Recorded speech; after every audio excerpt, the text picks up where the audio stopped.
말씀 볼까요? 누가복음 7장 17절에서 23절이 됩니다.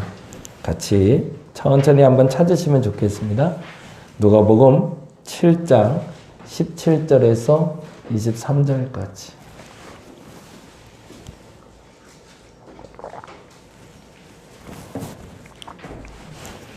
다 찾으셨나요? 네, 다 찾으셨으면 자리에서 잠시 일어나셔서 우리 같이 한 목소리로 하나님의 말씀을 읽도록 합니다. 누가복음 7장 17절에서 23절까지의 말씀입니다.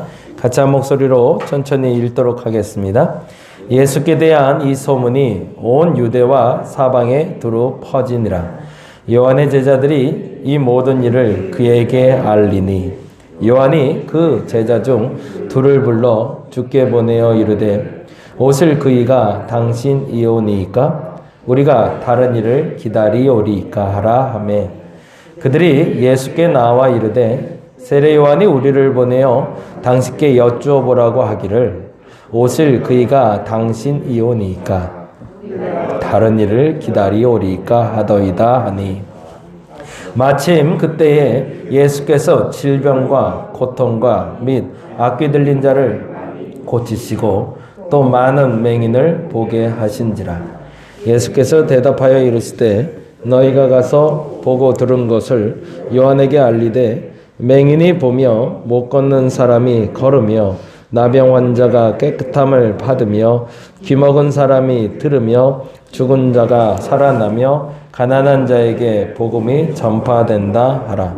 누구든지 나로 말미암아 실족하지 아니하는 자는 복이 있도다 하시니라. 아멘. 자리에 앉아주시기 바랍니다. 오늘은 진실은 절대 배신하지 않습니다라는 제목으로 말씀 좀 나누려고 하고요. 최근에 이제 말씀은 이 본문을 가지고 하고 있습니다. 가정예배에서 여러 번 나눠드렸는데요. 이 나눠드린 본문을 가지고 제가 설교를 하고 있고요. 사실은 웬만하면 여기 있는 본문 그대로 제가 설교를 하려고 좀 애를 쓰는데 오늘은 여기 있는 본문하고는 좀 다른 본문 해석을 좀 하려고 합니다. 여기서는 약점을 기도로 보완하라라는 제목으로 해서 여기 오늘 이제 본문 속에 나온 인물들 중에 예수를 만난 사람들을 포커스를 잡아서 글을 풀어가고 있어요. 그래서 그 병든 자들, 고통받는 자들, 악귀 걸린 자들이 예수께 나와 고침받은 이야기의 세 가지의 기준을 가지고 약점을 기도로 보완하라라는 제목으로 같이 풀어가고 있는데 잠시 후에 이제 속해 나누실 때 이제 앞으로 이 본문을 가지고 나누시게 될 텐데요. 정해진 본문대로 그대로 나누셔도 되고 제가 설교할 때의 내용을 첨가하시거나 또 다른 내용으로 나누셔도 상관은 없습니다.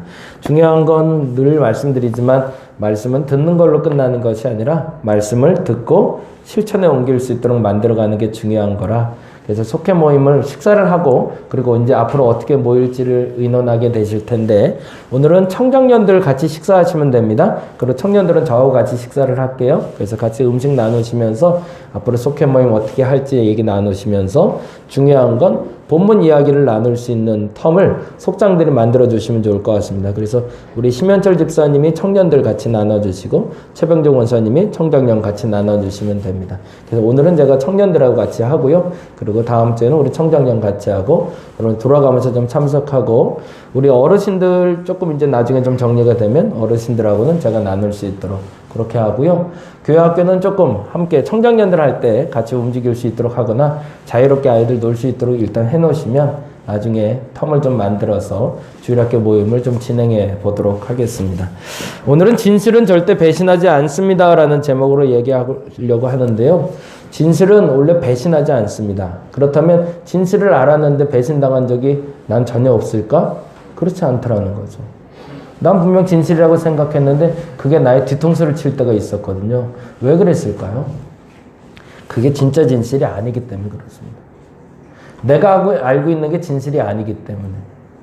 우리가 알고 있는 과거의 역사를 해석할 때 있어서 그 과거의 역사가 우리나라는 아직도 근현대사가 해석이 되지 않는 나라입니다. 어쩔 수가 없어요. 근현대사를 해석해낼 객관적인 눈이 없기 때문에 그렇습니다. 지금 우리에게 일어나는 일들에 대해서도 마찬가지입니다. 누군가에게 오해가 생겼어요. 만일에 제가 대화를 하다가 갑자기 오해가 생겼어요. 근데 오해를 풀기 위해서 대화를 나눴는데도 대화가 나누면서도 풀리지 않을 때가 있어요. 그건 왜 그럴까요? 내가 생각하는 주관적인 진실과 제가 생각하는 주관적인 진실이 전혀 다르기 때문에 그렇습니다. 예를 들자면 그런 거죠. 이게 안경인데 저는 이 안경이 참 좋다라고 생각해요. 좋은가요? 안경이? 굉장히 주관적인 겁니다. 왜 좋은지는 제 선택에 달려있는 거죠. 근데 태호가 보기에는 아무래도 형편없는 안경이에요. 이 안경이. 왜? 태호의 가치 기준에선 이건 좋은 게 아니기 때문에. 그러면 태호가 말하는 건 진실이 아닐까요? 진실일 수 있죠. 제가 말하는 것도 진실일 수 있습니다.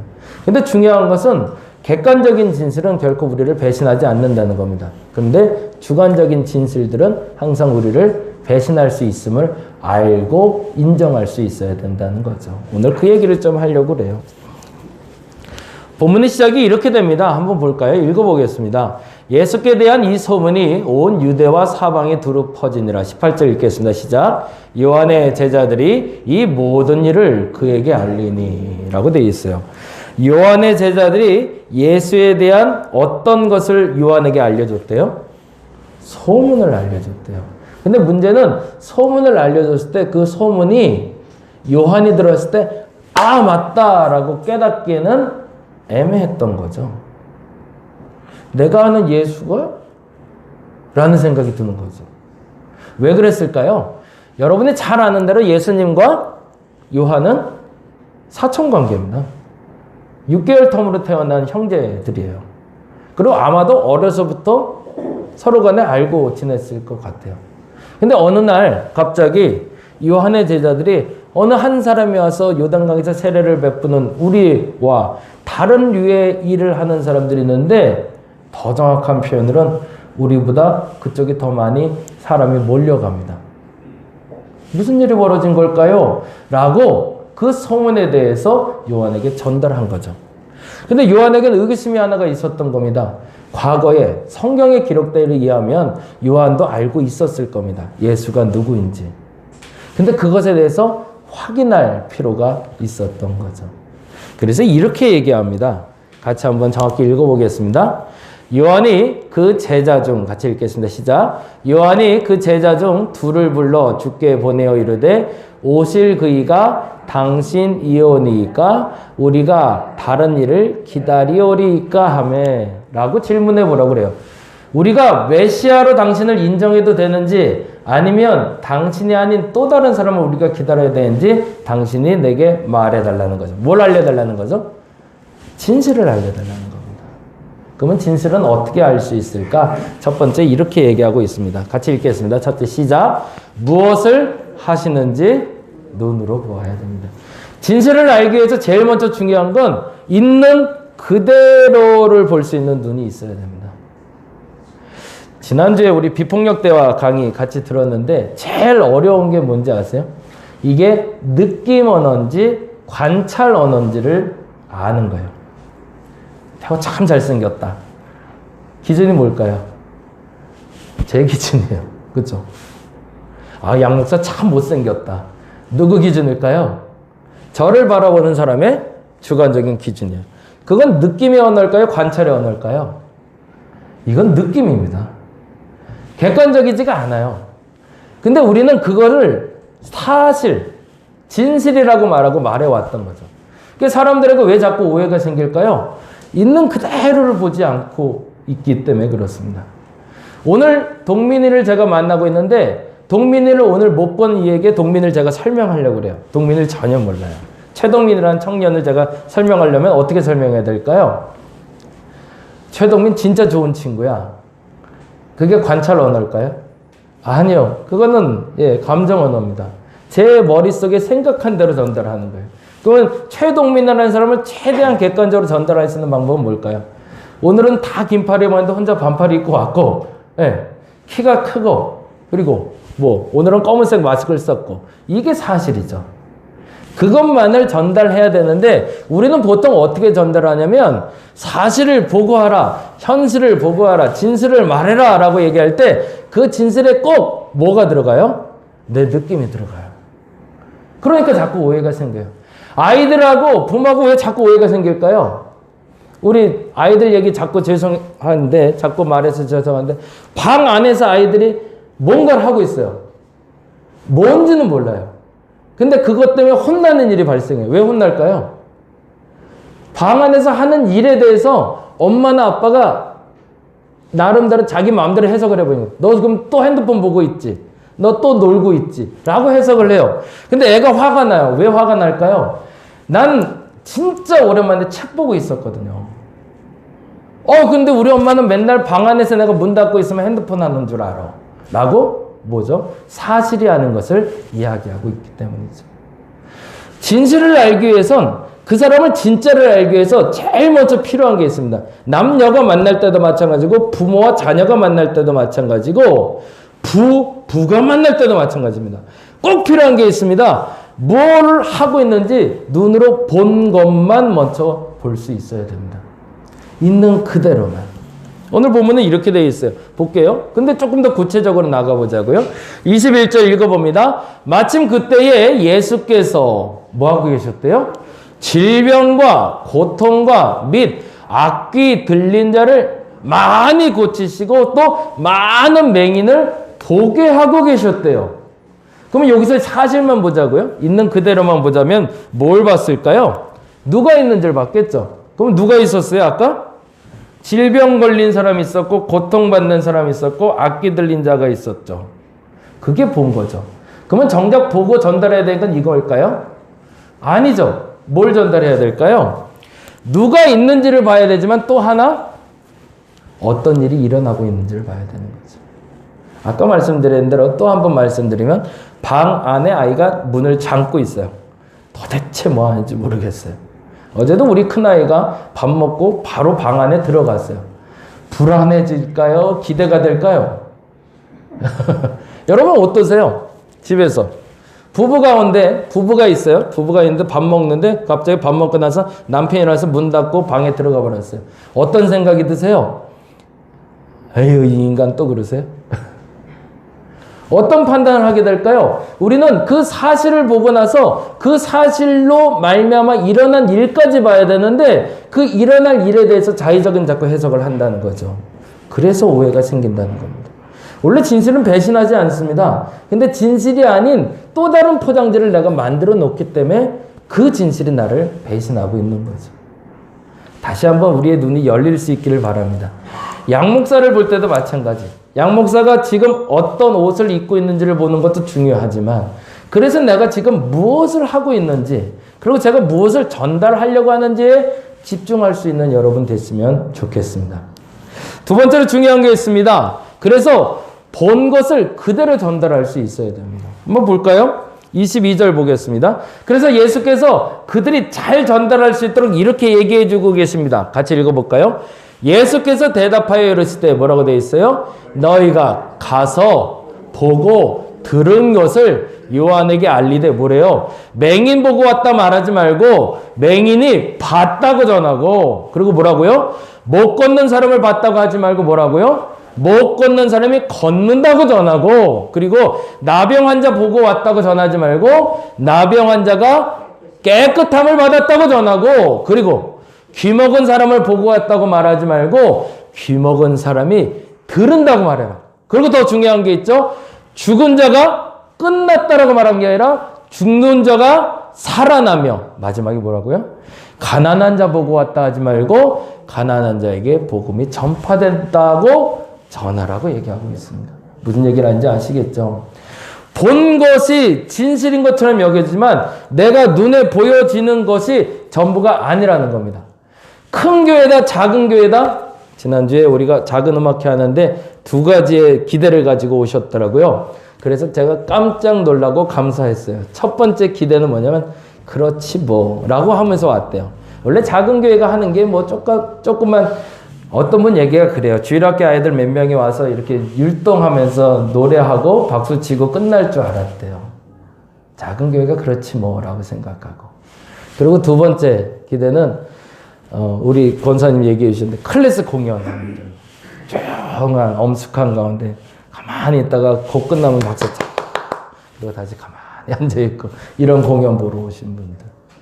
근데 그 기대하고는 조금 달랐던 음악회를 했어요. 그냥 클래식이라 좀 조용하고 엄숙하게 듣는 클래식 공연이 아니라 즐겁게 듣는 공연을 했어요. 그리고 또 하나, 주일학교 아이들 같이 어린아이들에 와서 율동하며 음악회 하는 것이 아니라 마음껏 즐길 수 있는 정말 고급스러운 음악회 해봤어요. 그래서 이 첫 번째 말했던 분이 저한테 그런 고백을 하시더라고요. 가서 그냥 작은 교회이기 때문에 격려하러 왔다가 은혜 받고 돌아갔다고. 무슨 얘기를 하고 있는 걸까요? 우리는 내 눈에 보이는 것에 거의 100% 내 자신의 확신한 태도와 결론을 내고 갈 때가 너무나 많아요. 그러다 보니까 오해가 생기는 거죠. 그래서 그때 보고 갔던 분이 우리 교회에 대한 기대를 갖게 됐다고 말씀을 해 주시더라고요. 중요한 건 뭘까요? 뭐를 보고 왔냐가 중요한 것이 아니라 내가 본 것이 어떤 일을 이루고 있는지를 볼 수 있는 눈이 있어야 됩니다. 그러면 오해가 없어요. 그런데 어디서 오해가 생겨요? 내가 본 대로 판단하고 돌아가니까 오해가 생기는 거죠. 전해야 될 것이 있습니다. 뭘 봤는지가 중요하죠. 그런데 정말 예수께서 하신 일은 뭐였을까요? 치유와 회복을 전할 수 있어야 돼요. 그게 복음이라 말할 수 있어야 되는 거죠. 우리 다림목교에서 이 역사가 좀 나타났으면 좋겠습니다. 그냥 다림목교회가 그냥 이렇게 예배 드리고 앉아있다가 끝나는 교회 되지 않았으면 좋겠어요. 남들과 똑같이 성경 풀어 가르치고 찬양하고 기도하고 이걸로 끝나는 것이 아니라 이 자리에서 마음의 치유가 나타났으면 좋겠습니다. 그리고 회복이 나타났으면 좋겠습니다. 근데 그러자면 어떻게 해야 될까요? 여러분 자신이 하나님께 온전히 매여 있어야 됩니다. 그러면 그 역사가 반드시 나타날 겁니다. 마지막 세 번째가 너무 중요해요. 그런데 문제는 보고 들은 것으로 실족하는 사람들이 생기더라는 거예요. 이상하죠? 왜 똑같이 이렇게 전하라고 예수는 말했고, 그리고 요한은 보고 들은 대로 그대로 와서 전하라고 했는데 왜 실족하는 사람이 생겼을까요? 실족을 지난주에 설명했어요. 실족이란 단어가 뜻이 뭐죠? 죄를 짓게 하는 겁니다. 왜 진실을 보고 왔는데 그 진실 때문에 죄를 짓게 될까요? 이러한 일 때문에 그렇죠. 같이 보죠. 한번 읽어보겠습니다. 23절. 누구든지 나로 말미암아 실족하지 아니하는 자는 복이 있대요. 왜? 있는 그대로 보고 느끼고 왔으면 복이 될 거라는 거예요. 근데 거기에 내 생각을 자꾸 가미하니까 죄를 짓게 만들더라는 거죠. 이런 일이 있거든요. 읽어봅니다. 24절입니다. 읽겠습니다. 시작. 요한이 보낸 자가 떠난 후에 예수께서 무리에게 요한에 대하여 말씀하시되 너희가 잘못 보고 있다는 거죠. 무엇을 보려고 광야에 나갔더냐? 바람에 흔들리는 갈대냐? 25절. 그러면 너희가 무엇을 보려고 나갔더냐? 부드러운 옷 입은 사람이냐? 보라, 화려한 옷을 입고 사치하게 지내는 자는 왕궁에 있느니라. 33절, 34절입니다. 읽어보겠습니다. 세례 요한이 와서 떡도 먹지 아니하며 포도주도 마시지 아니하며 너희 말이 귀신 들렸다 하고, 그렇죠? 그리고 반면에 인자는 와서 먹고 마심에 너희 말이 먹기를 탐하고 포도주를 즐기는 사람이요 심지어 세리와 죄인의 친구로다 하니. 뭐예요? 아까 말한 대로 병자들하고 있네, 나병 환자랑 있네, 죄인이랑 있네. 그것만 보고 간 거죠. 그 사람들과 어떤 일이 일어나는지는 보지도 않은 거죠. 그리고 즐기게만 하는 사람이라고 착각하더라는 겁니다. 왜? 내가 그렇게 말해준다 한들 결국에 자기 해석을 하고 있기 때문에. 그래서 오늘 이 세 가지를 저와 여러분이 다시 한번 점검하고 여러분의 자녀와 그리고 여러분의 부부관계에서 그리고 사람과의 관계에서 서로 죄짓게 하는 실족하는 일이 없기를 간절히 바랍니다. 첫째는 뭐를 하고 있는지 눈으로 직접 보시기 바랍니다. 눈으로 직접 보지 않은 것을 전달하는 여러분 되지 않기를 바랍니다. 우리 교회가 앞으로 해야 될 일이에요. 앞으로 코로나 끝나가면서 이제 사람들을 자꾸 만나게 돼요. 이제 예전에는 핑계거리가 있었거든요. 코로나 때문에 못 만날 것 같아. 그래도 안 돼도 해. 라고 온라인으로 만날 수 있는 일이 많았어요. 근데 이제 직접 만나야 돼요. 근데 이 만나는 게 너무너무 이제 힘든 시대가 또 되고 말았어요. 이제부터 만날 땐 우리 이렇게 만나자는 겁니다. 저를 만날 때도 그렇고 여러분을 만날 때도 그렇고 남에게 들은 말을 전달하는 여러분 되지 않기를 간절히 바랍니다. 들은 말은 결국엔 오해를 낳습니다.